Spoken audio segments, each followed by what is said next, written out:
Thank you for Father's Day for our lectures, but you will learn something more about the behind the scenes of Bellfire Capital. Today we will hear from analysts from PSC, namely from Eliška, Matěj, and Paul. And without further ado, I'll hand over to Paul. Thank you. Great. Wow, thank you, very kind. Thanks for coming. Nice to see so many people here. So, my name is Paul Rowe. I'm the head of research at Bellfire Capital. Apologies for this being in English. That's my fault. So I'm originally from the UK. My background is predominantly as an economist in international trade, which has put me in pretty good stead, I guess, the last couple of months with the amount of changes in trade policy, thanks to the US administration. But I've been working and investing for the last 10, 15 years in global public markets. The last 2.5 at Bellfire Capital. For those who don't know Bellfire Capital, so we're a hybrid fund with around $1 billion AUM. Private investment, particularly on the technology side. Many of you might have heard some of our investments in, say, Groupon. But what's less well known is our work on the public market side, I would say. So that's predominantly the bulk of our AUM. And our public markets fund is headed up by Jan Barta. So we run a long-short strategy fund. We're sector agnostic, so we're generalists mostly, with the exception of a couple of my colleagues who are specialists in particular investing areas. And we're mostly value-oriented. But we do branch out into different areas where we see potential opportunities. So the great thing about investing is there's literally 1,000 ways to make money. So as generalists, one thing that we're often doing is developing new analytical frameworks for how we can analyze a particular space, identify investment opportunities. And we thought it'd be fun to speak to you today about some of the different analytical frameworks and approaches that we apply in our day-to-day to think about different sectors and areas of the economy. So my colleague Matěj is going to take us through banks and financials. I won't ruin the pitch, right? That's still a surprise. Yeah, JB already ruined it on Twitter, I think. But yeah. And Eliška is going to take us through biotechnology, which is still a little bit more specialist and niche, but still incredibly interesting with a whole host of opportunities currently, I think. And then I'm going to take us through natural resources. So mostly junior mining, but something that's probably applicable to, I would say, most natural resource categories. Just quickly, like standard disclaimer, these are just our opinions, not official investment advice. But with that, and without further ado, I'll turn it over to Matěj. Thanks. So do you guys want to know the tickers first and then we talk about it? Or? No, thanks very much, Paul, for the intro. My name is Matěj. I've been up and around the investment business for a decade, but I only joined PFC recently. My whole career has been mostly around investing in financial services-related businesses. So that's kind of what I'm heading up at PFC as a little portfolio and ideas for the main fund. I kind of thought about how to actually talk about financial services. And I figured I would talk about things you can actually apply, right? Because you can go extremely deeply. The beauty and also somewhat of a danger of investing in financial services as a regulated sector, something that's out there for a long time, is that there is an absolute insane amount of information, right? All of the bank annual reports and insurance company annual reports are some of the longest you can find, most detailed. You have all the regulatory disclosures, all of the information. So it can be very accessible, but also quite daunting at the outset of your kind of journey as, I want to find some interesting investments in financial services. Now, the core thing, and I'll be talking primarily about banks, but if you have any questions about financial services, we can talk about it in the Q&A. We'll do the Q&A after all the 3 little blocks, just to streamline it a little bit. But basically, in banks, the main thing is banks deal with an absolutely fungible commodity, right? They deal with money. And if you just think about it from the first principles point of view, it shouldn't be a really profitable business because everybody can take deposits if you have a license. Everybody can lend money. Theoretically, I mean, you can lend money to your friends. Doesn't mean it's a great business. But I'm always constantly thinking about how to find the profitable ones, how to find the ones with a competitive advantage, and how to even see that a bank is a potentially interesting investment. I think it can be kind of simplified to a framework of looking at the kind of lending side and the quote-unquote services side of the business, right? I'm assuming all of you or most of you are living in the Czech Republic, so we will be somewhat familiar with the Czech banks. I think that's kind of like a prototypical pure lending business where you just gather deposits and you lend to your consumers. But on the services side, especially worldwide, there's a lot of other revenue streams that we can talk about. The way we look at it is, there's the saying that there are way more banks than bankers. So like banking is a very, in banking it's very important to actually manage your risk, right? So you can see, banks that have grown very quickly, that have great margins on their lending business, but then suddenly they blow up. You've seen this in 2007, 2008. You see it from time to time in some smaller cases. So the first thing we always try and analyze is the asset side of the bank. Who are they lending to? Who are the customers? What is the yield that you can generate on those loans that you generally offer? And what is the cost of risk, right? So when you think about it, usually the main metrics you're looking at is something called net interest margin, which is the spread between the interest rate at which you're getting your funding, usually deposits, and loaning out the money in terms of loans. In most jurisdictions in Europe, the normal margin has been like 1% to 2%, which when you think about it is like a very low margin business, especially if you're running that against 10 other banks and you have to compete and you have to find also other ways to spend marketing, on infrastructure, on digital distribution, etc. I would say the best banks that we are looking at usually get somewhere close to 3%. Little teaser, we'll see something better later in the presentation. On the other side of that equation is the risk, right? So the other very important factor is the cost of risk of any bank. That means what percentage of their assets basically go bad, if you will, specifically, that you have to write off or create provisions for. So you always have to look at it, not just on the net interest margin basis, but also on the risk-adjusted basis. Just do your own math, basically. After everybody's paid back, what's the interest remaining for the bank? In the good ones, you're probably going to see somewhere around 2.5%, 3% if they're doing really well. And that's like a very good starting point. Usually if a bank has a 1% net interest margin, it's not going to be very strong competitively, even if it's at scale. Now, there is probably two distorting factors to that. One is we used to live in a crazy era, right? We had zero interest rates for a very long time, especially in Europe, where banks basically were very unprofitable or had very low profitability because they couldn't actually place all the deposits they were getting into loans, and they were not getting the yields on those loans. Now they have a big boost, right? If you follow banking stocks over the last 2-3 years, they've been just flying and flying in Europe and to some degree in the US, because there is this like quote unquote normal trade where you take all of the deposits that you actually are getting and you stick them in the central bank at 5, 6, 7%. So I would say, and this is a big warning to anybody looking at banks these days, especially in Europe, a lot of the both net interest margins and the profitability is very inflated, right? Just because if you have a bank that's maybe doesn't have a strong or big loan portfolio but has a lot of excess deposits, you actually have a risk-free trade, right? You can just stick the money in a central bank deposit, 3, 4, 5% depending on the jurisdiction you're printing. This trade is going away right now. It's actually started going away last year. It's going to disappear. But that's also important to pay attention to, like, where is the actual interest coming from? Is it coming from solid loans, or is it coming from the central bank as kind of a monetary policy gift?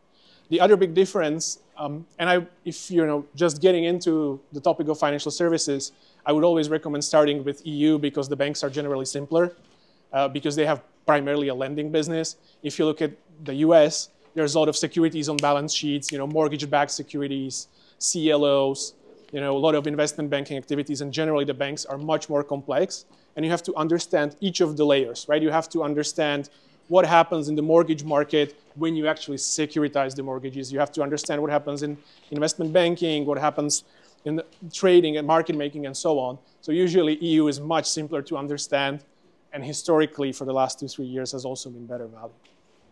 On the other side of the balance sheet of the bank, you're always looking at deposits. and kind of thinking about where they come from, how sticky they are. I don't know if you kind of noticed the Silicon Valley Bank crisis some time back, but that was a very good example of not paying attention to that side. So SVB, was the primary bank for many startups, many VC-backed companies in the US, and basically it had a super concentrated deposit base, basically. You had a lot of companies that were in the same social circles, same type of risk. Suddenly, if there's any wobble in the sentiment and there were some doubts about the bank solvency, all of the money is rushing for the door. Locally, if you look at the Czech banks, that's not going to be an issue. Usually, they're funded by retail deposits, very sticky deposits. We don't really have also banks that are funded, quote unquote, wholesale, which would be primarily with debt or term deposits.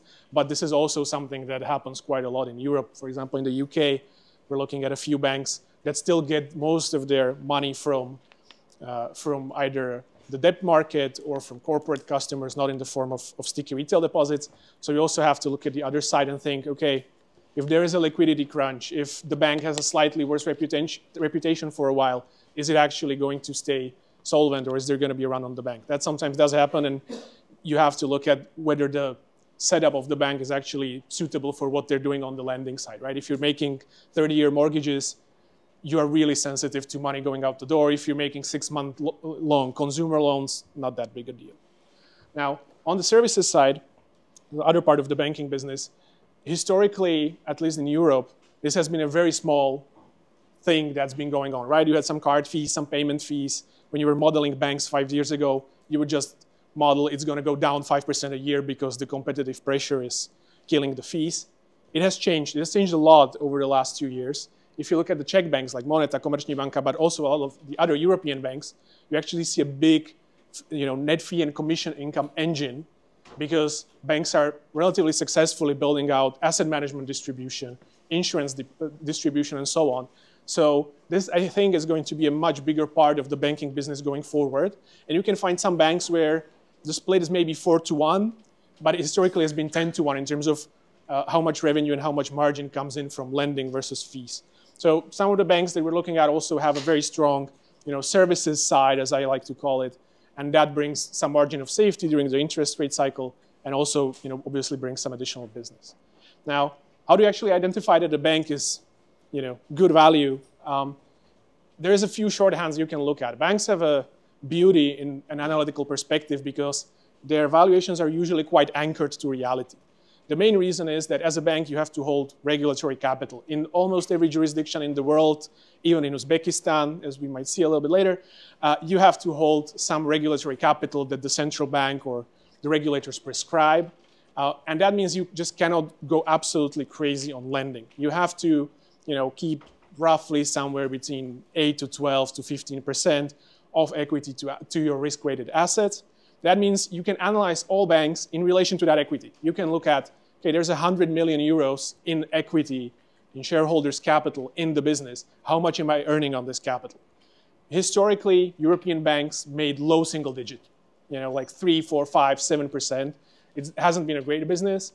Over the last 2-3 years, they've been flying and making up to like 20+% return on equity. I don't think that's here to stay for most banks. It's going to stay for some of those that have a strong competitive position, that have built a base of customers that they're lending to at good margins, that have good risk management and so on. But in general, like over the cycle, something like 20% is absolutely crushing. Right? You're just destroying most of your competition. Today, it doesn't look super like extraordinary. I would bet a lot of money that in 2 years it is going to. And on the valuation side, that kind of relates to it because banks are usually priced on a basis of either price to earnings or price to tangible book value, which is simply the equity in the business minus any intangibles and goodwill that distorts the situation. Basically, that equity that's actually employed in the money-making business in loans and services. My super easy shorthand you can use if you want to have a good screen and just go which banks are actually cheap. Generally, if a bank's making 10% return on equity, it's going to be trading at 1x price to tangible book. There's some math behind it around cost of equity. We can have a long academic discussion. I used to do that. Then I usually got drunk. It wasn't worth it. But usually, if you see a bank that's doing 17% return on equity for a longer period of time, trading at 1x book, it's going to be good. If you see a bank that's trading at 0.4 book and is doing 10% return on equity, it's probably going to be good, but you always have to think about what happens through the cycle. So you can analyze a lot of things, or you could just predict the direction of the interest rates. So these are the top picture is the graph of stock performance of the 6 largest Polish banks by market cap. The bottom is the interest rate set by the Polish central bank. The difference is about a year. Yeah, this is to some degree the result of the central bank kind of printing trade, where a lot of the deposits just ended up. This rate is about 6%. This rate is 0. So if you take your deposits that were earning 0 and you stick them in the central bank at 6%, that's one part. But the other part is also the margins actually expanded.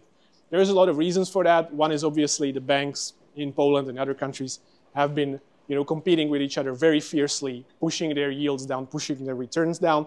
Suddenly, interest rates are higher. People are somewhat insensitive on the deposit side. You have a lot of time to actually lift the interest you're offering to your primarily retail customers, so your margins expand. You get this little bonanza. I think 250% in 2 years for a bank stock is pretty actually insane. I would guess it's not going to continue. Poland is a kind of specific situation because as you can see, the rates are not budging because there's also like a 5% inflation in Poland. So that might be a hunting ground, potentially. But it's a very specific situation. But we generally, Paul is much better at predicting these things than I am. So I usually stick to the micro stuff, but some of us are also good at predicting the macro stuff. Now, to something somewhat specific, the best bank in the world. Super easy, right? You have a bank that has a 76% market share in loans, 80% in deposits in the entire country. It's a small country, but still. 86% market share in leasing, 50% share in merchant acquiring, and so on and so forth. Dominant bank, extremely strong digitally, on par in your digital experience with Revolut, with other digital apps from Czech banks, in an underbanked market where you can grow loans 15% a year. It earns 30% return on equity. It's growing its book value by 20% per share every year for basically a decade, pays an 8% dividend, and is buying back shares. How much is this bank worth? Now, if we use the little shorthand that I showed, it would tell you maybe like 3 times book value. If you think about it, generally, it tells you it's a good business. So maybe a little bit of a premium would also be warranted. Now, there's 2 problems with that. First problem is it's in Georgia. Georgia next to Russia, not Georgia in the US, which is quite a common mistake, actually. There are some people who check weather for Georgia in the US and are looking at Russia. So that happens. But that's the first problem. The second tiny problem, but I don't actually think it's a problem, and that's where the value comes from, it's actually 2 banks. So the numbers you saw are combined for 2 companies. They're both publicly traded on the London Stock Exchange. They've been traded for a very long time, actually. And they're TBC Bank and Lion Finance Group, or very recently known as Bank of Georgia. Combined, if you look at these 2 companies and you would add up their financials, they're trading at about 5x PE and about 1.5 times price to book. Now, the reason why you can kind of take this analytical framework is it's actually a very intelligently behaving duopoly. What that means is, they combined have an 80% market share. There's no relevant competition in that country that could come up. They're so strong and so entrenched that it's probably never going to happen unless there is like a big shakeup, either geopolitically or tanks come or something like that. But they're also behaving in a very smart way where they're actually not, ramping up the pressure on each other, and instead they're trying to stay rational. So they are maintaining very high margins. They're not really attacking each other's segments. So some are strong, or one of them is stronger in, let's say, large corporates. The other slightly stronger in unsecured lending and similar cases. Additionally, they have a big regulatory incentive. That incentive is, and this is like an obscure thing in Georgian regulation, which is where reading 500 pages of annual reports comes in. If you have a 40% market share in customer deposits in the entire country in Georgia, you have to hold extra regulatory capital, which generally means you're going to be less profitable. So those 2 banks are actually competing, but not for market share, but to get rid of market share. They're trying to stay below 40. And they're not both able to do it, but one of them usually is, as you can see on one of the graphs. So they're behaving very intelligently given their situation. On top of that, there are two kind of free embedded options. One of them is that Lion Finance Group or Bank of Georgia owns the second largest, soon to be the largest bank in Armenia. Again, ridiculous jurisdiction on the first look, but then you actually look at like how that sector is performing, and you realize that actually the banking sector is performing about as well as the Czech one in terms of non-performing loans. They're economies that have had some of the fastest growth in the world for the last decade, and have a very good forecasted growth as well, although I'm not big on forecasts, and generally have been very stable both in terms of regulation and in terms of actually Western managements coming in. And both of the managements of these companies are extremely shareholder friendly, paying dividends, buying back shares when it makes sense, Western educated, experience from Western banks, and so on. So kind of a unique niche situation. And on the other hand, TBC owns the fastest growing bank in Uzbekistan, which again, ridiculous market on the first thought. Then you realize it's actually one of the fastest growing markets in terms of GDP versus loans, in terms of how many users actually you can onboard digitally and so on. And they're doing massive business in unsecured lending through digital ways. So we're kind of looking for value in some obscure places. I think you will, have to have some confidence that some things are going to remain relatively stable, which is maybe a personal preference as to risk appetite.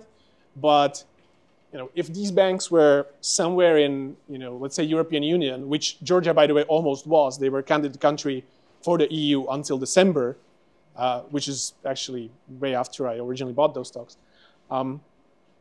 They would probably be trading at 3x what they're trading at right now, maybe even more. But probably like 3x seems pretty reasonable. So it's a different take on looking for value. It's not, buying Goldman Sachs at the market bottom. It's looking for something that's niche and maybe not so many people know about it, although the combined market cap is about 5 billion British pounds. So yeah, that would be about it, I think, from me. I'll hand over to Eliška. And if you have any questions on this, I'll be happy to answer after we're done. Thank you.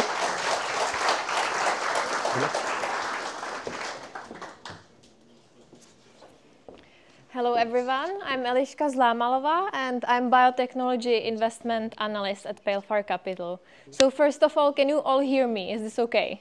Yeah? Good, perfect.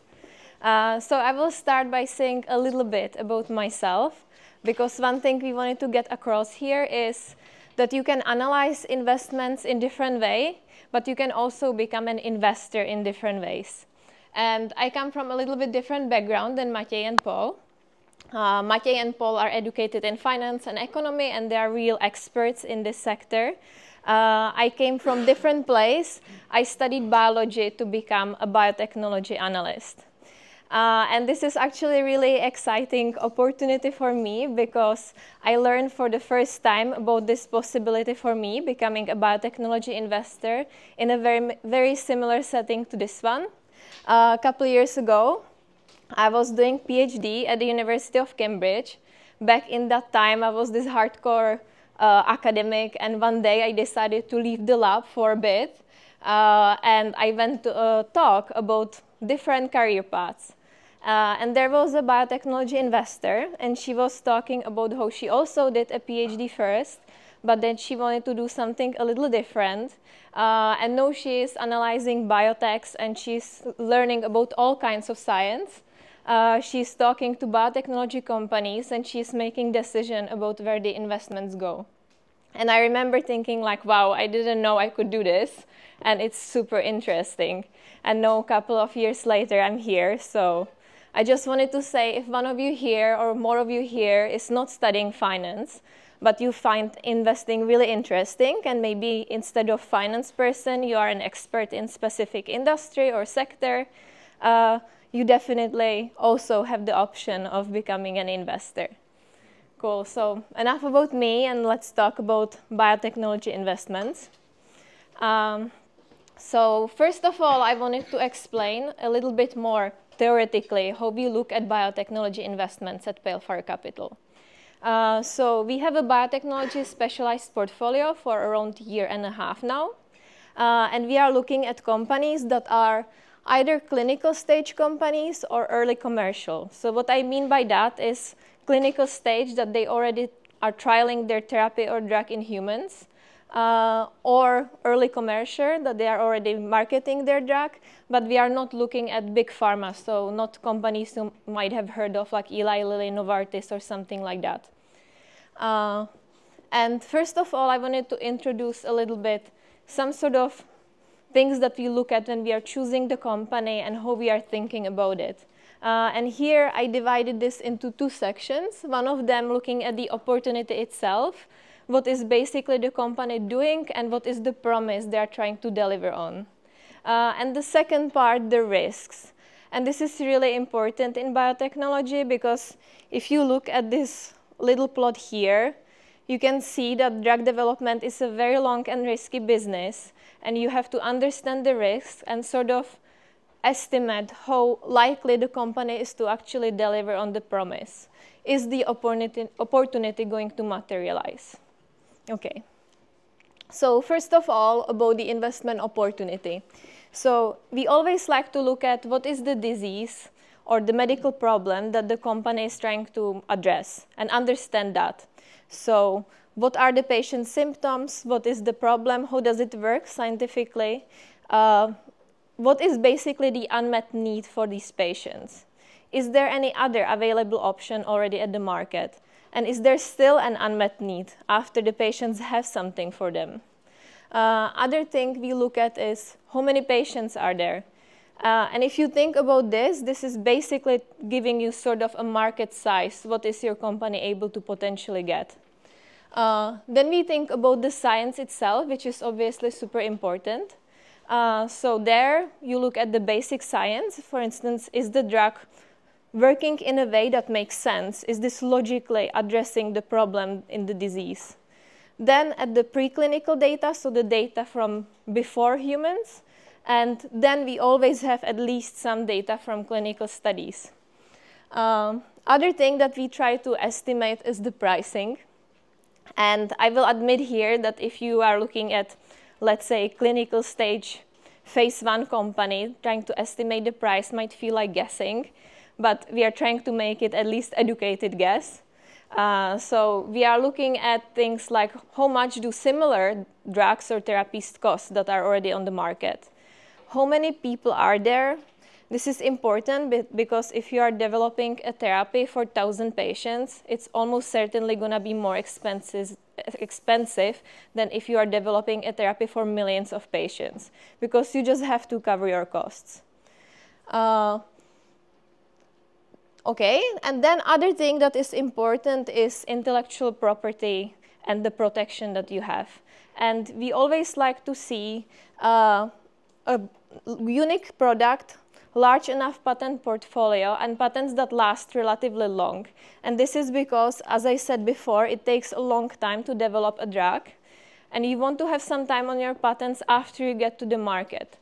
Ideally longer, that is the guarantee or exclusivity on the market. Okay, so this is giving you the idea of the opportunity. But as I said before, it's important to consider the risks because, in fact, unfortunately, most biotechnology companies never make it to market, don't deliver on the promise. Most drugs don't make it through the entire development to the approval. And that's why the risks are important. Probably the most important ones are, as expected, efficacy and side effects of the therapy. I say these are important because we have definitely seen before that if one of those doesn't work as the market expects and it's not optimal, the company might publish results from a clinical trial and their share price could drop like 90+% in minutes. And basically at that point, this drug candidate is done. And what I mean by efficacy and side effects in a little bit more detail. So as you probably understand, efficacy meaning does it work and does it address the problem that the company wants to address? And here, of course, as in every experiment, you are comparing to some sort of control. In clinical trials, this is very often a placebo. And placebo usually does have efficacy, so you want to definitely be better than the placebo. Also, if there is some available option already, you really want to be comparable or ideally better than the already available option. In terms of side effects, it really helps to understand the indication, because then you can know what is actually considered a success. In some indications, you really want to cure the disease and have no side effects. In other indications, you want to improve the life, and some minimal side effects are okay. And unfortunately, there are also really serious indications, like late-stage oncology, where very serious side effects for some patients could be still acceptable if you extend the life by months or years. Other thing we think about is how much time and how much money is it going to cost to get to the market. Clinical stage biotechnologies often don't have any revenue. They are pretty much burning through cash of investors. And you want to know if they have enough cash on hand to make it to the market, or often if they don't, are there any options for the financing that are not going to dilute the shareholders? It is to some extent expected that biotechnology company will to some extent dilute shareholders, but definitely you don't want it to be super brutal. So we are thinking about how much are they going to dilute me before there might be revenue. Other risk that is pretty common are legal processes. Biotechs are often involved in some. They can sue others, they can be sued. Very often this is about their patent protection, but it can be also plethora of other reasons. And at last, but definitely not least, macroeconomics is super important for biotech as it is for any other investment. Here I will also mention that the regulatory environment is important, because these companies are constantly communicating with the regulator during the clinical trials and also when they make it to the market. And ultimately, it's the regulator, like the FDA in the US or EMA in Europe, that is going to say either yes or no to them, can you sell the drug or not? Okay, so this was a bit more theoretical, but hopefully it's going to make more sense when I give you a practical example of at least some of those things. And that's why I would like to talk about a case study now. So I will start with, have you heard of EpiPen or anaphylaxis? Any of you? Yeah? Great. So hopefully in the end of this talk, everyone will say yes. In that case, I delivered some message. So the company I would like to introduce here is called Aquestive Therapeutics, ticker AQST. And Aquestive is already a commercial stage pharma. They are a specialist in development and manufacturing of thin oral film products. They are not a beginner to this business. They already scored 6 FDA approvals in the past, and most of these assets they out-licensed to other companies, which means they basically realized the profit and moved on to developing something else. From some royalty streams they still have, and from selling some of their products, they have revenue. In 2024, they made nearly 58 million, but they ended up at a loss of 44 million for 2024.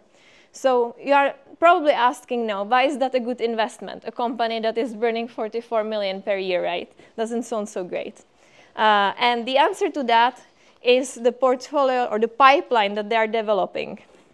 And here I will focus mostly on this middle product, which I will explain why briefly. So the first product, this is already approved actually, but it's involved in some legal processes which are making this case a little complicated.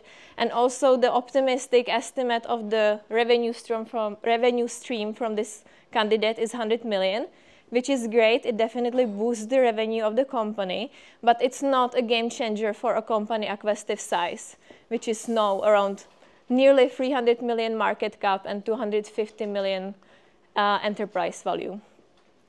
The final candidate, I think, could be very interesting in the future, and we like to see companies that have some early stage candidates because it basically means they don't have all the eggs in one basket. But this is going to take years to take through all the developmental trials to the market.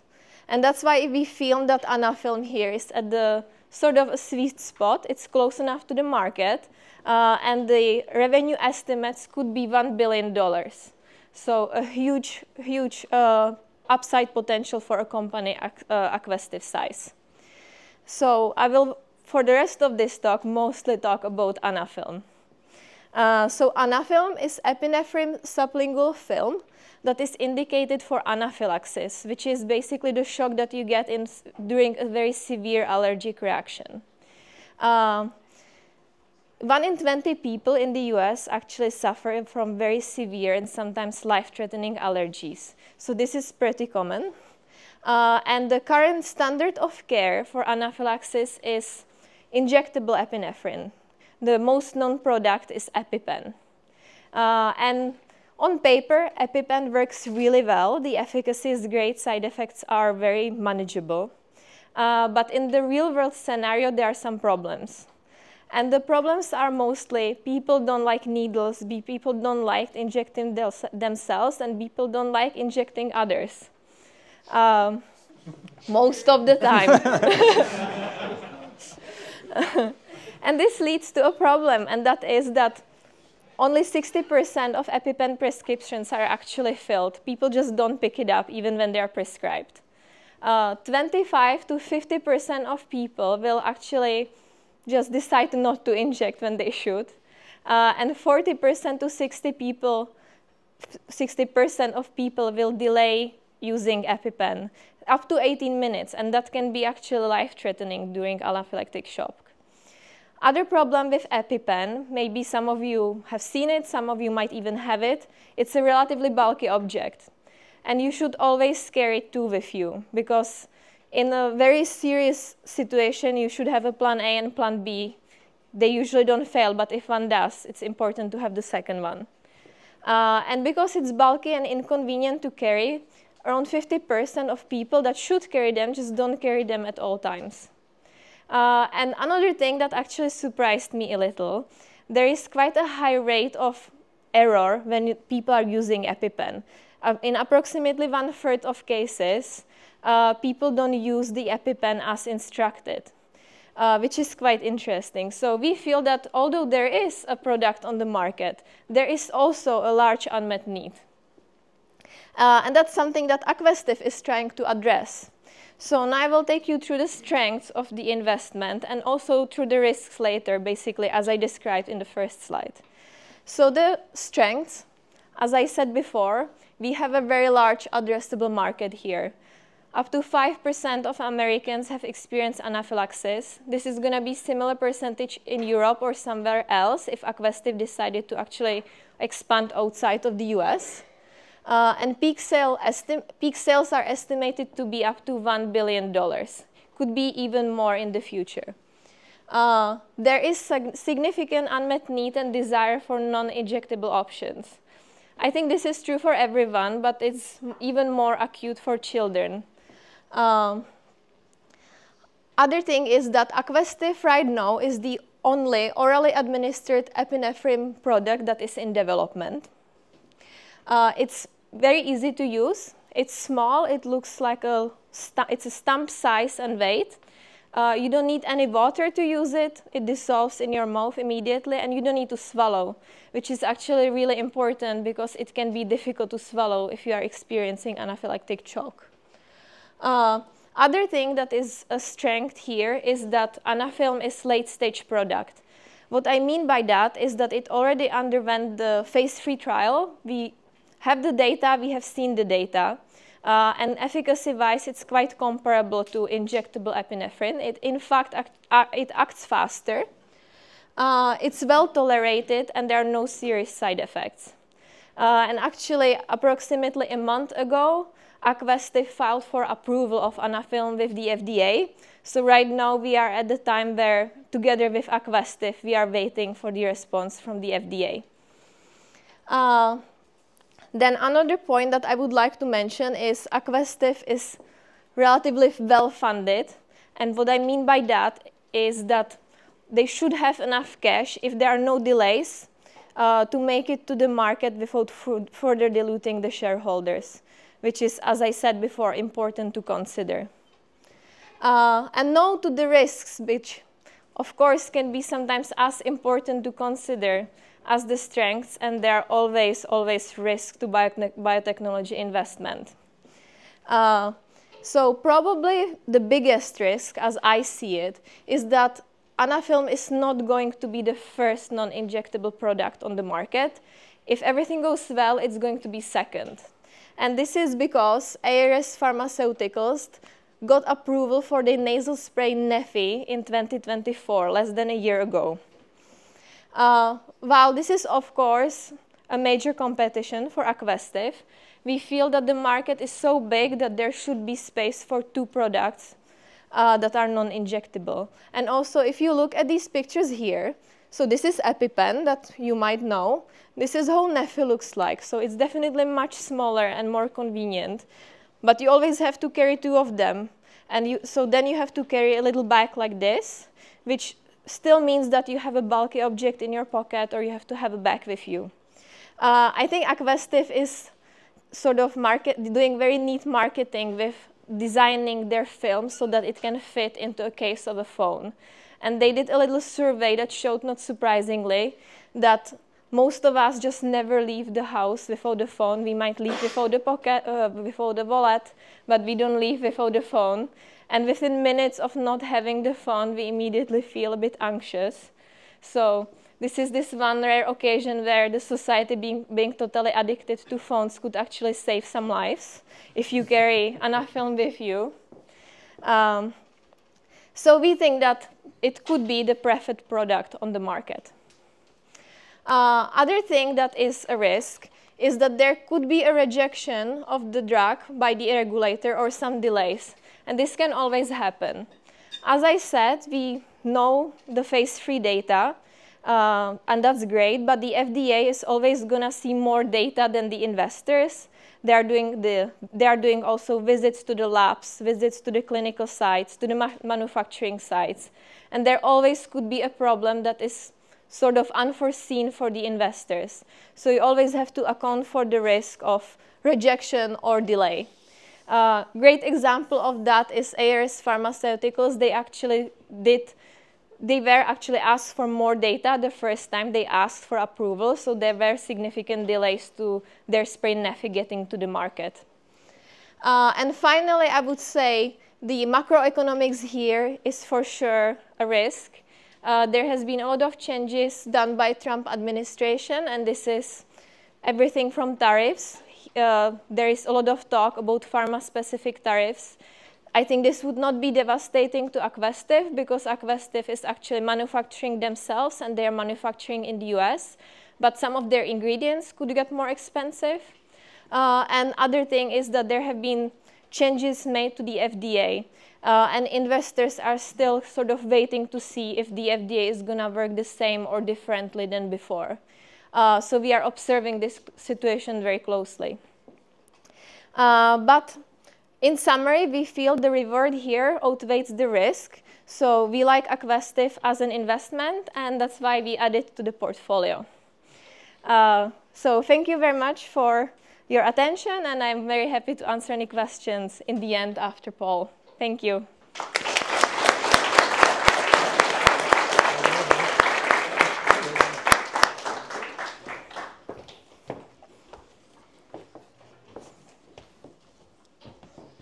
Wow, saving lives to digging rocks out of the ground. It's a tough act to follow. Let me make the case for natural resource investment. So a bit of context. So when I talk about natural resource investments, my investing, I guess, preferences and background are mostly through the lens of microcap. So my focus over the last couple of years has been predominantly in mining juniors, across a whole host of different commodity areas. So gold, silver, some of the base metals. Some of the things we're going to be talking about would be applicable to like the larger majors as well as oil and gas. But predominantly, I'm talking through like a junior mining lens. Why do I think this is useful for people? So I imagine a lot of people here are on the beginning of their investment journey. I'm an economist. I'm a top-down guy. And one of the things I like a lot about the natural resource space is, one, it's pretty easy to understand, right? So when you're starting out on a journey in your investment career, having sectors and businesses that are relatively easy to grasp and get your head around can be a really good place to start. Second, in some of the more like niche metals and areas, there's often not a huge amount of companies. So you can scan across the supply and market dynamics relatively easily in relatively short amount of time and get a good grasp across across the whole industry and the whole peer list without a huge amount of resource and effort. So I guess that's my initial pitch to basically say, like, if you're looking for places to look for investment ideas, natural resources is a good place to start. So what framework do I use to hunt for investment opportunities in this space? So as I've mentioned, I'm an economist by background. The place I always start is top-down. I know a lot of investors are basically bottom-up investors, which can work in large caps, other specific sectors. But for me, I think a top-down approach is really the best way for natural resources investing. One of the things we really need to do as investors is try to stack the probabilities in our favor as much as we possibly can. Therefore, there's kind of two things you're looking at here. One is the supply and demand dynamics across the space and the underlying commodity that you're looking at. And then it's the actual company itself. And you can get the call wrong on the supply and demand dynamics and still make money if you're lucky enough to catch a good company. But if you get the call on the direction of the commodity right at the outset, it's going to stack the odds way more in your favor. So how do we do that? So there's two things. So there's supply and demand. On the demand side, it's relatively straightforward. So I'm typically looking at end user markets. Where do these commodities flow into? Who's using them? In what percentages? In each individual end user market, what do I think the demand picture is, say, over the next 1 or 2 years? The supply side, depending on the commodity that you're looking at, can be tricky if there's a huge amount of companies. But generally, I'm looking across all the production set to see, what's the current level of production, what big projects are expected to come online in the next year or two. And the place where I find the most opportunity, particularly in the moment, in the world that we're living in, is on the supply side. So often, the best opportunities I've seen in the last 2 or 3 years of where the demand picture is relatively favorable, but you get some supply shock for whatever reason. So there's a lot of geopolitical events happening in the world at the moment that are really disrupting supply chains across the world. And that's a potential source of opportunity for investing in commodities. Similarly, a lot of these mining jurisdictions are in places like Africa, where you might have ongoing conflicts or other geopolitical events that potentially knock out some of the supply and some of the niche metals, like what happened in tin recently in the DRC.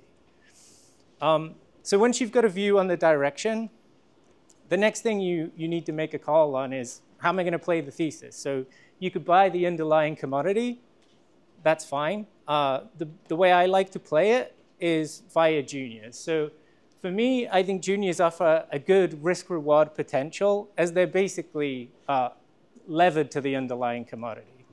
But in order to do that, we need to understand where they are on their life cycle. So there's a lot of parallels to biotech, funnily enough, in that they have a development curve, not too dissimilar in terms of the time horizons that we're talking about either. And you want to be finding opportunities that are on the best spot on that development curve to give you the best chance of actually making some money within a reasonable time horizon, right? I don't want to be waiting around 5 to 10 years to make a return on my investment. I'm typically looking over a 1 to 2 year time horizon. And when you look across what's called the Lassonde curve, you can see the spectrum for junior miners is quite large, right? You've got anything from explorers, which are basically drilling holes in the ground and doing large drill programs on parcels of land, right up to mature mines that are in full operation. in terms of where generally the best risk-return plays are, tends to be somewhere between the feasibility and the development stage, I find. So something where the mine is within maybe 1 to 2 years from being fully permitted, from actually ramping up into production, not a million miles away from cash flow, but still there's enough risk that you're taking on to make the returns be potentially, interesting. So that tends to be the space that I like to play in. 1 to 2 year out, and at least a provisional economic assessment, hopefully a feasibility study, pretty close to permitting. The other thing that is advantageous about playing in that area is something that's hotting up a little bit in the gold space at the moment is M&A activity, right? So a lot of these junior miners, they'll develop a mine to being shovel ready, fully permitted, and then they'll get acquired by a larger major organization. That tends to happen just before construction starts, once they get to a shovel ready state, which means if you're lucky enough to catch a buyout and an acquisition, you've got a higher probability of getting them in that space as well. So now we've decided which area of the Lassonde curve we want to play in. Like, how do we pick our favorite company? So the first place to start is by looking at their resources. Pretty much every junior miner on Earth will publish a resource estimate, which will show you how much of the material they've got in the ground and at what grade. Generally, not rocket science, we're looking for the most amount of material in the ground at the highest grade. And at the highest confidence interval. So the grade's super important because it's highly correlated with the economics of extracting the material from the ground. These differ from commodity to commodity, but I'll give you an example of gold as a benchmark, given that's on a pretty good bull run at the moment. So it differs from mine type. So if you're looking at, say, an open pit mine, for a junior miner, I wouldn't be looking at anything below, say, 1 gram per ton in grade. And that tends to be the general kind of threshold for stuff that I would cut away at. There's always exceptions to the rule. Some projects can have exceptional economics via vast size at lower grades, but as a rule of thumb, that's where I'd start. For underground mines, I would be looking at, say, north of 5 grams per ton as a general cutoff, and then going from there. The confidence interval, also reasonably important. So obviously, if you're reasonably familiar with this, you'll know that there's a grading system for drilling, and the more drill confidence you have, i.e. the more holes you've put in the ground and the more you have a more confident picture about what the whole resource estimate is that's sat there, the higher your confidence grade goes up. So the highest confidence is proven and probable resources, and then you move down to measured and indicated, and then the lowest is inferred. Generally, I tend to ignore inferred, and I'm looking at proven and probable and measured and indicated. But a lot of these juniors will only be at measured and indicated, and that's fine. Then the other thing to be really mindful of is jurisdiction, and that can also be a huge source of risk, but also opportunity at the moment. So given that the space I'm usually playing in is something that is in the process of applying for a mining permit, the probability of them actually getting that mining permit approved in a timely fashion is pretty central to the thesis.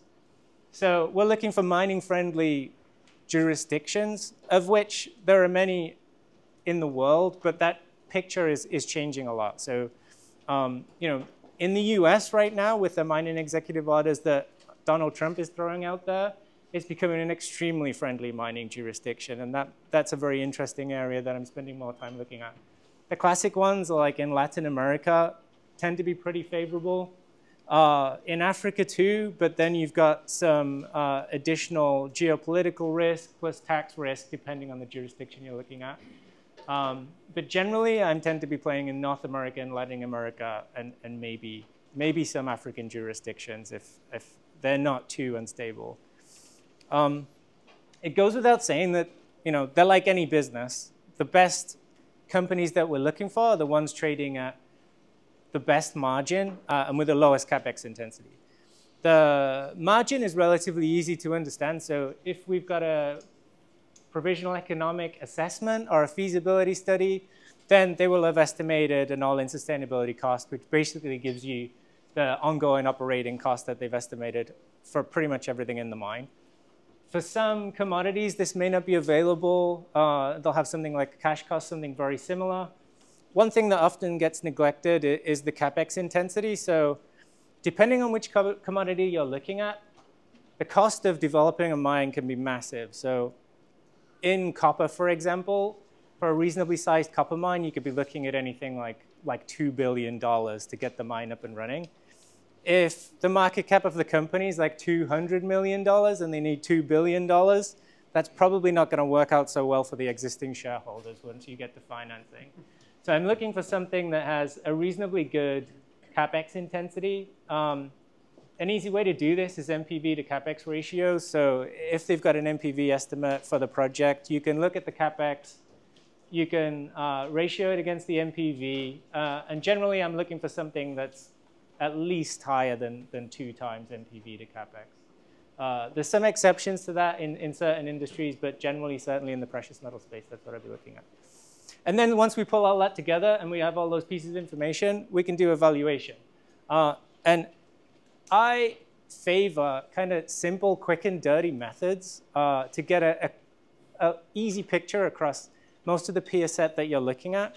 So you've narrowed down a list of like, I don't know, so you're looking at gold juniors and you start off with 100. You look at the resources and you've narrowed it down to 7 or 8. I really favor doing quick valuation methods like EV to NAV, EV to resources, which will give you a sense of what am I paying for each ounce of material that's in the ground. And it'll give you a quick, consistent method for looking across your peer set or your short list and looking at which might be the most beneficial economically. Of course, then you could do a discounted cash flow, et cetera, once you focus in on a particular company. But I often find that these kind of simpler, easy to apply methods are good enough for an initial scan. So applying that in context and moving quickly so that we don't eat up all the Q&A time. So the case for tungsten, or wolfram as some of you might know it. So as I mentioned, I like some of these niche metals because you can look across the whole piece relatively easy. I think they're simple to understand, easy to analyze. I think they're a great place to start for people like early in their investment careers. And the case for tungsten is relatively simple. So on the demand side, there is some cyclical exposure. So the end user markets are things like automotives, industrial use, defense, also energy and mining. But overall, once you assess each individual component, the outlook is generally favorable to stable. So in the defense space, we all know there's a big push for higher defense spending. That plus expected growth in semiconductors, robotics should offset weakness in areas like automotive and industrial. On the supply side, well, the big one is China. So China produce over 80% of global tungsten production. The second and third producers are Russia and North Korea, who probably aren't going to be doing anyone any favors either. So within that, over the last 2 or 3 years, there's been a huge push for industries to diversify their production to non-Chinese tungsten. And they pay a premium to do so. So even before the last month or two, there's been a tightening of non-Chinese supply. And then with the tensions between the US and China, big hammer drop in February in that China have implemented export controls on tungsten. Little bit opaque, so those export controls are basically just exporters need to apply for a mining license and China may or may not let you export it. But generally what we've seen in other commodities like antimony, some of the rare earths, is they've been turning the taps off basically completely. So huge supply shock. So then we have relatively stable demand, huge potential supply shock. Generally going to be pretty favorable, I think, for tungsten prices over time. One thing to mention on tungsten prices, though, is they're generally done by long-term contracting. So it's a little bit opaque relative to other commodity prices. There are some spot prices, but they're not hugely traded. So the pricing picture is a little bit murky, but from what we've seen since the export controls were implemented, is the tungsten price is up about 15% year to date. So how could we play it? Not a huge amount of companies in this space, but there is one that's really interesting, and that's Almonty Industries. So they're a company that were a Canadian company, but they've recently jumped ship to the US. The US have managed to woo them over to move their HQ to the United States, and they've got some tie-ins with national defense to supply tungsten into some of their defense programs. So they're soon to be a US company. They are a historical tungsten producer, producing at a loss, but they have a new mine in Korea, Sandong, which will soon become one of the largest mines producing outside of China. And they're targeting around 40% of non-Chinese production by 2027. Fully permitted flagship mine, which we like in terms of where it's at on the Lassonde curve. It's currently in construction, expected to ramp up into full production, not full production, phase 1 production this year. So they're doing it in phases. They'll do about 230,000 metric ton units phase 1 this year, and then they'll ramp up into 460,000 in 2027. Huge, huge deposit. They've helpfully provided a metric of what that will look like next to the Eiffel Tower for some strange reason in their investor materials, but it's absolutely massive. And a consequence of that is that it has a huge mine life, so 90 plus years. It's right on the higher end of what you would expect for tungsten grade, so 0.5% grade. Average grade is around 2 to 6 amongst most producers, so it's really at the top end. Plus, the operating and startup costs are really economical. So around $100 metric ton unit puts them in the lowest quartile. Plus, the startup Capex is only 120 in the initial production, and then as they ramp up to phase 2, even though you get a huge ramp up in output of tungsten, that's only going to cost around $17 million in additional capex. Once you pull all that together and model it out, at current prices, you're potentially looking in 2027 at something around north of 200 million EBITDA. 120 million capex seems pretty okay to me. And that's largely the main crux of the story. So I've got Q&A next. Yeah, and that's basically it. So to sum up, huge supply and demand shock. China effectively exiting global export production. You have a company that's sat there, which in 2027 could potentially have a really large share of global production. There currently has had a reasonable run-up in price. So a few things to mention on the risk side is, one, this thesis is partway played out, and since the start of the year, they're up over 100%. Modeling out the revenues and EBITDA, you do get some additional upside from here, but still, a little bit of risk on that side. Obvious risks are China. They may or may not turn back on the tungsten exports at any given moment. Plus, US-China tensions likely to, I would say, thaw from here, but we'll see. So no such thing as a free lunch. So those are the things on the risk side, but that's the general play. Open it up to Q&A.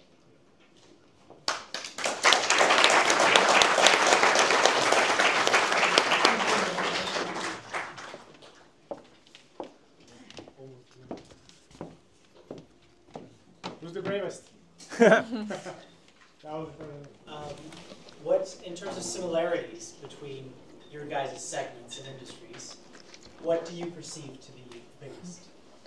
I would say mining and biotech is pretty much the same thing. Yeah, I think it's like almost exactly the same thing, apart from the context. You got like I don't understand financials, so Matěj's on his own, but I see like the general way that you think about biotech and natural resources is almost exactly the same, right? You have massive long run up to cash revenues. You're basically betting mostly, not always in the junior space and not always in biotech space, on a company that doesn't have revenues suddenly having revenues, and you're estimating the size of those revenues and kind of balancing out the risk to that reward. So I think from an analytical perspective, they're very similar. Although, the major difference on the biotech side being, the deep scientific knowledge that can often be beneficial, but... Well, I hope it is. Yeah. Otherwise, I don't have a job, so... Well, I don't know if the FDA agrees with you these days. Well, that's true. I have no idea about biotech or mining. So I would say that my thing really is like its own thing. I think the overarching thing though is, you can probably understand that we look for value wherever it is, right? Like I think that's a big principle. That we don't have like a thing where we say, oh, we're a mid-cap European investors in something, but we try to also build a team and the knowledge in such a way that, if the next 2 years are great for biotech, the fund can be positioned for that. If the next 3 years are a bull run in industrials or something else, we can kind of have that know-how and not be stuck. And I think this is a big drawback of many of the funds, not even hedge funds, but even ETFs and stuff like that, where you just have like one thing they do, and if that thing's not working at the moment, you're just screwed as an investor, right? And they don't have the capability or frankly the mandate from the investors to do something different. We just go wherever the value leads us. Yeah. Thanks. These were long ideas, all three, I suppose. Yes. Can you share any experience, good or bad, with shorting? It's going to be bad experience. You want to read it? No, I don't. He doesn't want to touch it. One, I'd say it's a lot harder, right? I think I wouldn't say I'm a long-only investor, but I focus a lot more on the long leg. Because just historically, in terms of the stuff that's worked for me, my money's been made on the long side, right? There's a million different ways to make money in the stock market, and I think, the best approach is the one that works for you and your psychology. And I've learned historically that obviously shorting has its uses, but it's never been something that I've focused on hugely. But I would say, it's extremely difficult for two reasons. One, you need to get both the call right and the timing right. Whereas on the long side, you can get the call right, but the timing wrong and still make money. Much harder on the short side. Second thing is if something's going against you in your long book, it's getting smaller, right? It's reducing its weight itself. But on the short side, you get it wrong and something's going against you on the short book, it's increasing its weight and it's like doing even more damage to you. So generally, I would add it sounds like something out of a textbook, but on a short position, you can lose a lot more than 100%. If you see, for me, it's maybe not as relevant, but if you look at biotech and mining, those are things where you can easily make, multiples of your capital. We actually have a portfolio called 10X that's looking for companies, and the mining companies are in there, that's looking for companies that have 10X potential. On the short side, unless you're levered, which is really crazy, it's hard to make money actually, in that magnitude, or almost impossible. Yeah, I would say from my short experience with shorting, it was way harder on the risk management. I feel like it takes way more thinking to decide how to do it so that you are reasonably sure it's not going to ruin you if it goes against you. I think a good example, and we talked about this actually today, if you look at the quantum computing companies, right? This was like a big bubble around year end, right? You have probably combined $30 billion in market cap in companies that have maybe $100 million in revenue. And for most of them, you could find pretty compelling reports that say that science doesn't even work. But if you started shorting them at certain points, you could be down, 300% on your original investment, in a sense where it's just going against you. and it just has no like anchor to reality at all. Yeah. So that risk management and timing is much more difficult. Here we kind of sometimes can sit on something for a year or two, and it can hurt, but it can't really kill you. On the quantum topic, I would say there was a pharma that just had quantum in its name. It had nothing to do with quantum computing. It made several 100% during that run. I kept looking at it being like, should we short it? This is crazy. Yeah, but how do you call the top? So we wouldn't be here. Like, yeah. So we could have, like, obviously in the end it went all the way back down, but how would you know at which point you start shorting it? So yeah. Also, I think our broker doesn't issue margin calls, but he straight up liquidates your position. So that also can be quite tricky then to navigate. You sorry. This guy right here. Yeah. I want to ask Eliška about the role of market and distribution risk when looking at biotechnology companies' preclinical approval. I mean, is that even the case, or is there always an assumption that once they get approved, they sell to big pharma and that handles the distribution and marketing for them? Or are you looking at things like how seasoned is the team in like establishing partnerships, doing marketing, scaling companies? Is that something that you are looking at? yeah, good question. So many companies like to be acquired at that stage, but you can never count on that. So I would say that if the company is nearing the potential approval, we definitely like to see that they have someone on the team that is experienced enough in marketing to make it happen if they are left to do it. There's definitely quite a lot of examples of companies being approved and then not being successful commercially. So I would say it's very important that they do have some sort of experience, or they are hiring people that are able to do it. Actually, often when I was analyzing companies, I was even looking at the jobs that they are offering at that point, and if this is full of people in sales team and they are nearing the time when FDA is gonna decide about the approval, it at least gives me the information that they think they are gonna get approved and they are preparing for it somehow. Because sometimes they are not hiring sales team, and that's a bit of a red flag. Eliška, you can. Yeah, you can pick. Whoever answers speaks, I think is. Yeah. Question: if you try analyze Alzheimer, it's a not public company, but it's quite well known because the founder is from Czech Republic.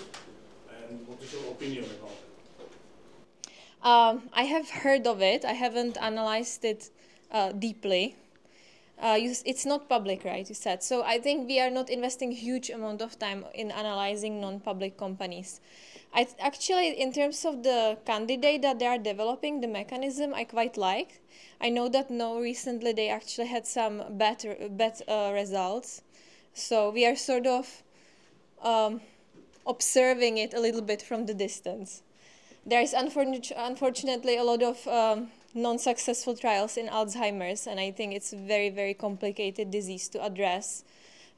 It could even take more mechanisms to solve it than just one.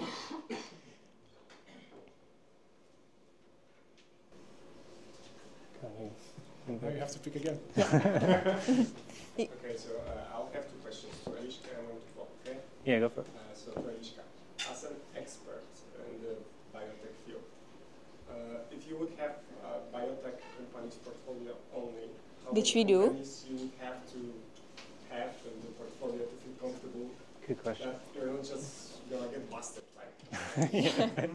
This is what happens. Like, Yeah. That is an excellent question. So currently we are long only, and we at some point we wanted to have around 25 to maximum 30 companies, but then we felt that maybe even that is a bit too many, because it's also starts being difficult to keep track of all the companies and having really high conviction of all of them. So right now we are actually lowering the number, and we want to be maybe around maximum 20, more like 15. So I can add to that. So like I wrestle with this all the time, right? Like trying to manage a biotech portfolio. But I can tell you what the backtests show you. So if you backtest returns historically and across a whole spectrum of different numbers of companies in a portfolio, what that'll tell you is typically the sweet spot for alpha is around 15 companies. And then beyond that, you start to tail off towards beta, right? But yeah, but then it's like how much risk can you stomach? So if it's like, if you get all the calls right. so if it's like 15 for the expert, it means that for like regular dude like I, it doesn't make sense to buy a single biotech stock. Yeah. No, unless you had like massively high conviction in it, I would generally advise against it. Yeah. It's a wild ride, that's for sure. You're not gonna be bored. To call then, did you have maybe cases where you were investing in something basing on cash flows, not on the net profits, because you know, the investments was done, and you're not making more than depreciation, but maybe the value of the stock is good enough that cash flow justifies the investments? Or Sorry, so if I understand, you mean... Yeah, you invested 1 billion. Yeah. You're not going to get 1 billion back, and actually maybe you're showing the losses on paper. Okay. You have positive cash flow. Yeah. So investing on a cash flow basis? Yeah. I mean, that's definitely something that we consider. So for all the companies I'm looking at, I'm modeling out their cash flow as best I can with the information available. And then I'm looking at the companies that offer the greatest potential cash flow within a reasonable time frame. Or is that not what you're talking about? Do you sometimes buy companies which on paper like provide losses? Oh yeah. This is a good question. No. The question is like high depreciation stuff. Yeah, high depreciation. I think that was depreciation. Yeah. So like. But they're producing already now, right? So. Yeah. So if I've understood this correctly, but I'll give a slightly different spin there. But yeah, it's not always the best companies on a cash flow basis that will offer the best returns. Like, and a good example is the gold bull run right now, right? If you went out and found the best cash flow producing companies, you probably missed the best returns, right? When you get a bull run like the one we have in gold at the moment, that is even beyond what I imagined. It's gone quicker and faster than most investors have imagined. Then actually the best companies typically to get returns are the companies sat on terrible gold mines making no money, that need massively higher prices to get back to positive cash flow. An example would be like Catalyst Metals in Australia that was sat on, I think it was like 2 or 3 like really terrible gold mines that they needed massively higher gold price to even stay in business. And then boom, you get a pretty big bull run in the underlying commodity, and all of a sudden you go from having a company that looked pretty dead and buried to one that suddenly looks like it's going to be cash flow positive in the future. Is that what you? No, still not. No, but it's fine. Like, how often are you being like told, not lies, but you know that they're saying, "Oh, this will be our operating cost," but it ends up. All the time, like every single time, I would say. So, I mean, most mining companies will they'll hire an independent consultant to come in and do the economic studies, etc. But the world moves on, right? Inflation happens, you know, tariffs happen, things happen that inflate your costs. So generally, I think it's always a good idea to at least mark them up like 20% from what they've estimated as your kind of base case, right? I haven't seen that many cases where the initial economic assessment and feasibility study like came in like way higher than the actual cost of the production mine. In my experience, that doesn't happen that often, so it's always good to mark those up. The other thing is like sometimes it's just a long time between the study and when the mine actually gets up and running. So you need to be careful about, you know, on what basis that those numbers were produced. And for what context? Like mining plans can change, things can change. Yeah. So, yeah, for sure. Well, yeah, mostly. So one thing I didn't mention was one thing you should always look at is who's running the show, right? The management. It's always better to have a management team that's kind of been there and done that, and that would be, you know, a nice green tick if they have it. But at the very least, you don't want any management teams that look less than reputable. There's, particularly in certain jurisdictions, you know, there's some companies that are just stringing investors along, and that's an important thing to weed out. And one way you can do that is by looking at the management team, credibility, history, track record. Yeah, that should always be a part of the process. One at the back. You, sir, within the white T-shirt. Can you give us some small preview what we are going to observe in the next 13 events in 14 days? So, for example, are we managing the biggest B2G position currently? I don't know if we're going to comment on our 13F filing before we Yeah, file the yeah. 13F. Yeah. We're going to find out eventually in 14 days. Well, then, you know, I wouldn't want to spoil the surprise for her. I think Club Investor, who has the previous lectures from JB, they might be somewhat informative. I think we'll leave it at that this time, right? Yeah. Yeah, not much we can say about that, unfortunately. But, you know, get those 13Fs when they come out and you can read it. This gentleman down at the front. What's your view on gold price, given the recent bull run, Yeah. based on supply-demand dynamics, because you still have a huge position there, right? Yeah, good question. Something I wrestle with and keeps me awake at night every day at the moment. Look, I think long term, I'm bullish gold, right? I think the world's changed and it isn't going back. There's a huge amount of risk there, particularly with like yuan devaluation in China, which means there's a huge amount of demand on the gold side just from retail in China. Central banks buying gold up. You've got, you know, elevated debt risk in the US. I think there's plenty of reasons for people to want to hold gold and to continue to do so for a while yet.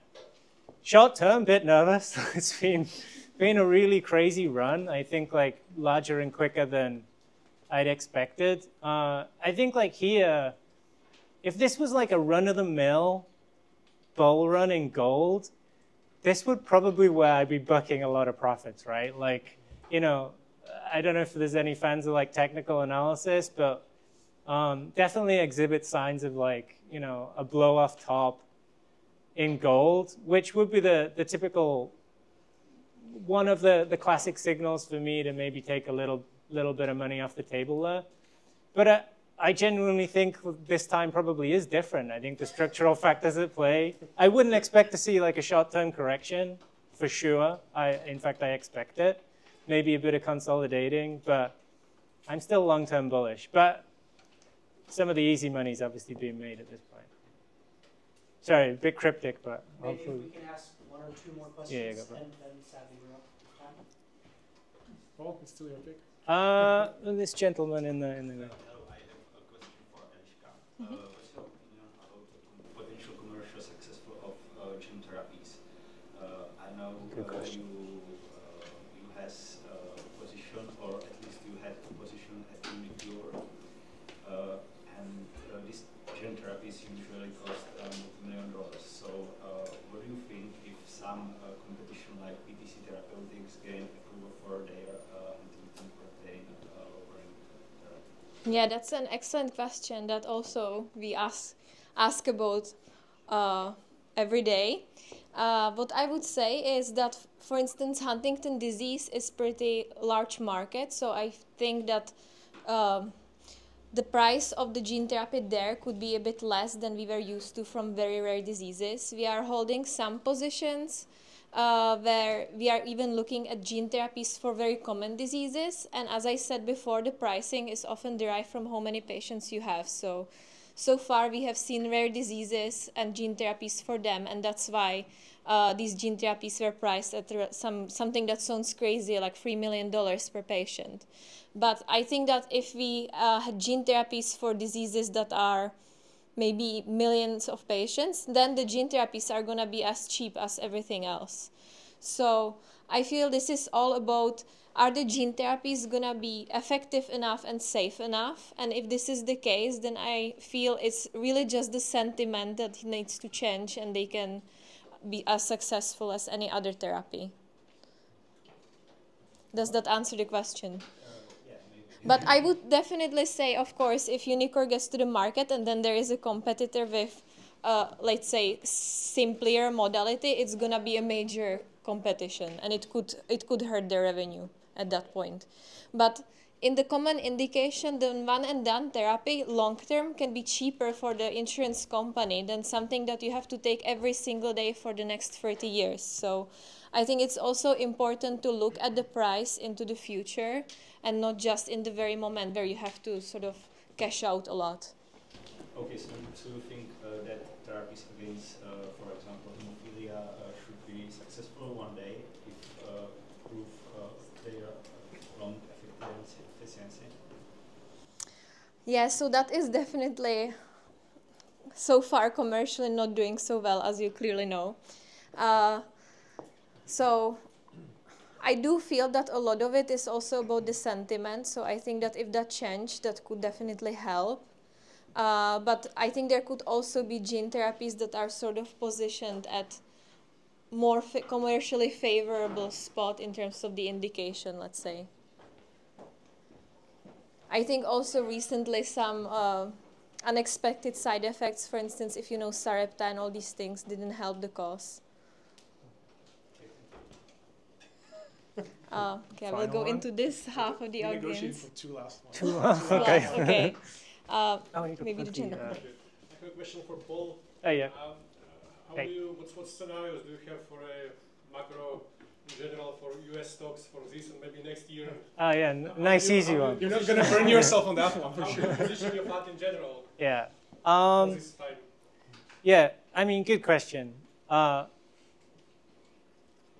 It's probably about as low visibility as I think I've ever seen in my investing time on the US, but I'll give my view. I draw a lot of parallels with what's going on in the US to Brexit. Like, I'm from the UK. Like, that's my closest, like, read across to what's happening in the US. And a lot of the fundamental drivers of what is, you know, causing these crazy political shifts are the same thing, right, around globalization.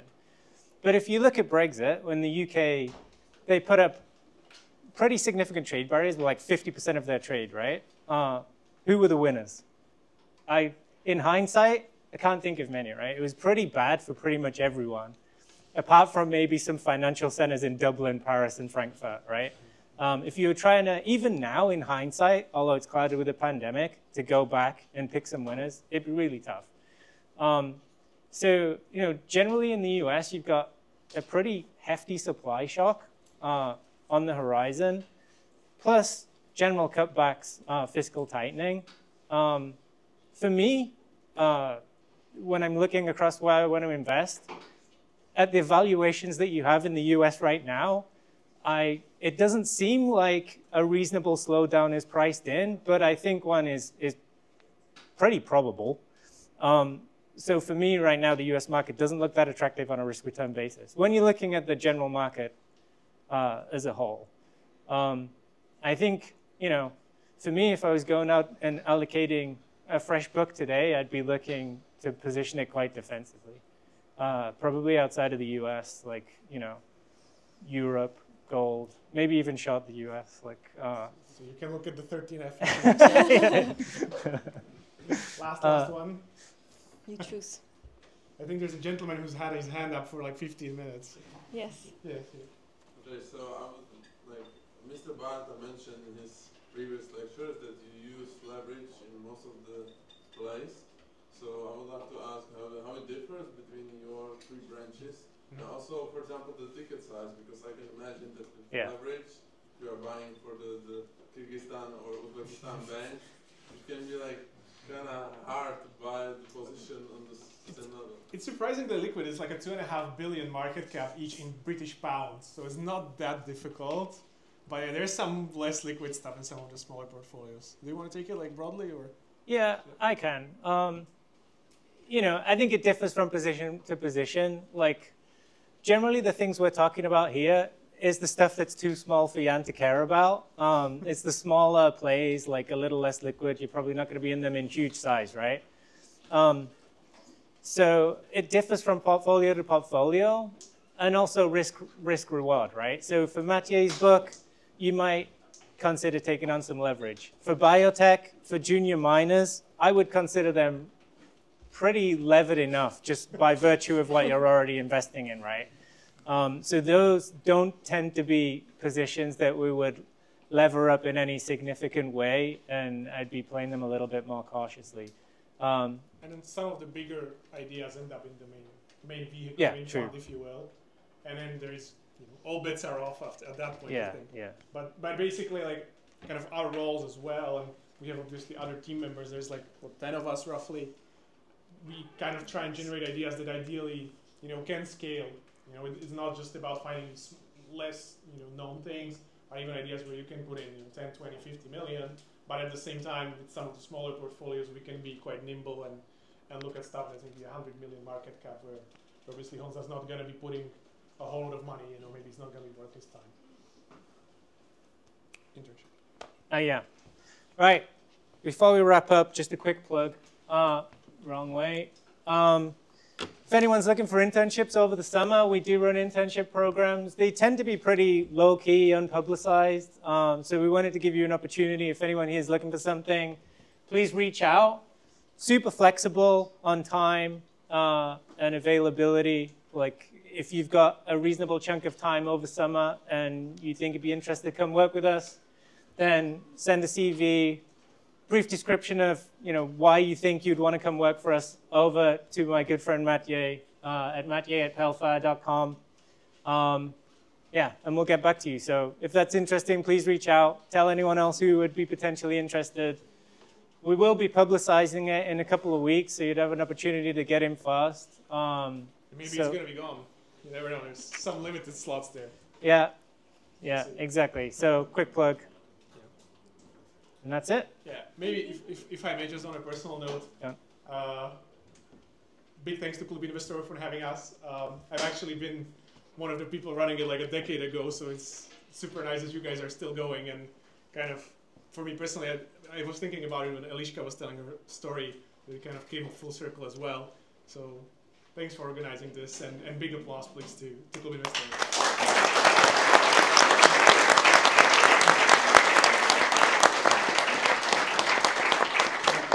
And also big thanks to Eliška, Paul, and Matěj for coming here and revealing a bit of the process that goes into picking the investments within the sectors. And also thank you all for coming here. And if